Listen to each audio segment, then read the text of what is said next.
take off your glasses. Or if you're wearing contacts, just look up from the screen and find something across the room. It's blurry.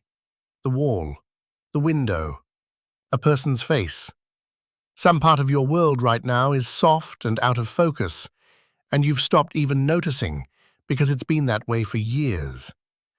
Here's the strange part. That blur is not a disease. It is not bad luck. It is not mostly your parents' fault. Your eye is the wrong shape. It grew too long, and it grew too long because of something that happened to you as a child. Something so ordinary that nobody thought to stop it. Half the young people on Earth are now short-sighted. In some cities, it's 90%. 100 years ago, it was a fraction of that. Your eyes did not suddenly break. The world changed, and your eyes did exactly what they were built to do, in a world that no longer exists. Let's start with what myopia actually is, Because it's more physical than most people think. A normal eyeball is roughly a sphere. Light comes in the front, travels across the inside, and lands in perfect focus on the back wall, the retina. Sharp image, clear world. A short-sighted eye is not a sphere. It's a little too long, front to back. Stretched, like an egg. And in an eye that's too long, the light comes to focus slightly before it reaches the back wall, and by the time it lands, the image has gone soft. That's it. That's the whole thing. Your eyeball is a few fractions of a millimeter too long, and the entire distant world pays for it. So the real question isn't, why is it blurry? The question is, why did your eyeball grow too long in the first place? And the answer is one of the most quietly shocking things in modern biology. Because we know what controls how long the eye grows. It's light. Similarly, daylight. Your eye is not a camera that comes pre-built. It assembles itself over the whole of your childhood, and as it grows, it is constantly asking one question. Am I the right length yet? Is the image landing sharp? To answer that, it needs a signal, a reference, something that says, keep growing or stop now. And the signal it evolved to use, the one it has trusted for millions of years, is the brightness of the sun. Real daylight is staggeringly bright.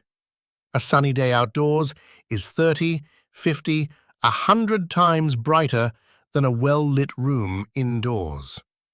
Your eyes don't feel it because they adjust, but the difference is enormous. And that flood of bright light triggers the retina to release dopamine. Not the reward chemical you've heard about. Here, dopamine is doing a completely different job. In the growing eye, it's a break. It's the signal that says, stop stretching, you're long enough, hold this shape. Bright light, dopamine, stop growing. That's the system. For millions of years, children ran around outside all day, under a sky pouring out that signal, and their eyes grew to exactly the right length and stopped. Then we took the children indoors. And this is the mismatch, in one sentence. An eye that needs bright daylight to know when to stop growing, raised in a dim indoor world that never sends the signal. Think about how a modern child actually spends their day. Indoors for school, indoors for homework, indoors for screens, indoors for the drive between them. The light in every one of those rooms feels bright to you, but to the retina, it's dusk. It's a permanent, endless, gloomy afternoon. The dopamine break never fully comes on, and the eye, waiting for a signal that never arrives, just keeps growing and growing. Too long. That's why it's happening now, and it wasn't before. Nothing changed in our genes. We just moved childhood indoors. And there's a second piece which makes it worse, and it's the part everyone assumes is the whole story. Reading. screens, close work. For 100 years, the folk theory was simple. Too much reading ruins your eyes. And it turns out that's half right, for a reason nobody expected. When you focus on something close, a book, a phone, a few inches from your face, the image doesn't land cleanly on the center of your retina. Out at the edges, it tends to fall slightly behind the back wall. And the eye reads that as a message. You're too short. Grow longer. Reach for it. So hours and hours of close focus, day after day, is quietly whispering to a child's eye. Get longer, get longer, get longer. While the bright daylight break that would normally shut that down is switched off because they're inside. Two pressures pointing the same way. Not enough daylight to say, stop. Too much close work saying, go. And a young eye, still soft, still growing, obeys both. Now, the part that turns this from a sad story into an infuriating one. We know how to prevent a great deal of it, and it costs nothing. Time outside. That's the intervention. Not eye exercises, not vitamins, not special lamps. Daylight. Studies that sent children outdoors for an extra hour or two a day, just outside in the real sun, doing anything, saw significantly less myopia developing. The light was the medicine. It was always the light. And it doesn't seem to be mainly about what they were doing out there or resting the eyes from books. It's about the sheer brightness hitting the retina, switching the brake back on.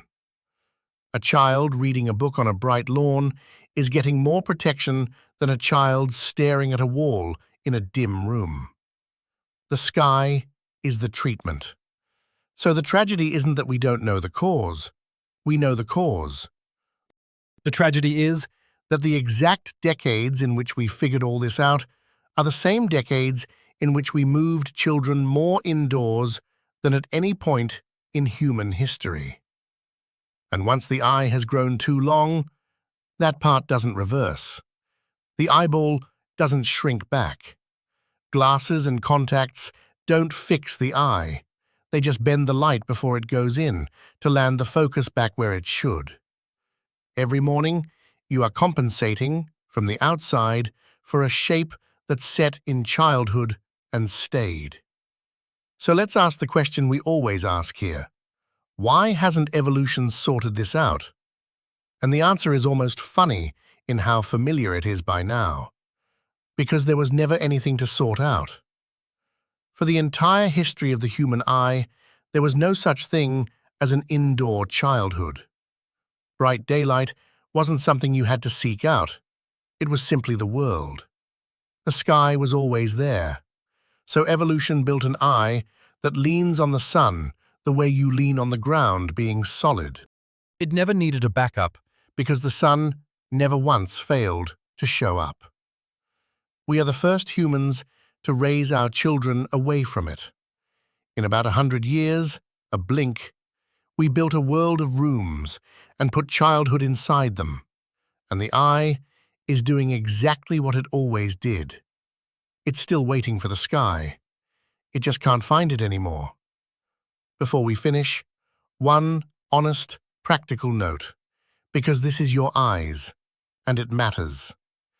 Everything here is about why myopia became common and how much of it traces back to light. But if your vision is changing, if things are getting blurry, that is not something to figure out from a video. Get your eyes tested. See an optometrist.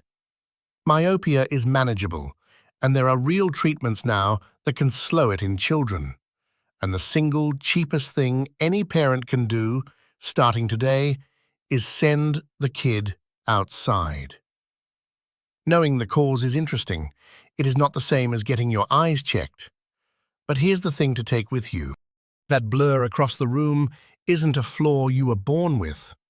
Your eyes were built beautifully for a childhood spent under an open sky, running, squinting into the distance, bathed in a light so bright it told them exactly when to stop growing. You just never got that childhood. Almost none of us did anymore. Your eyes are not broken. You were raised indoors.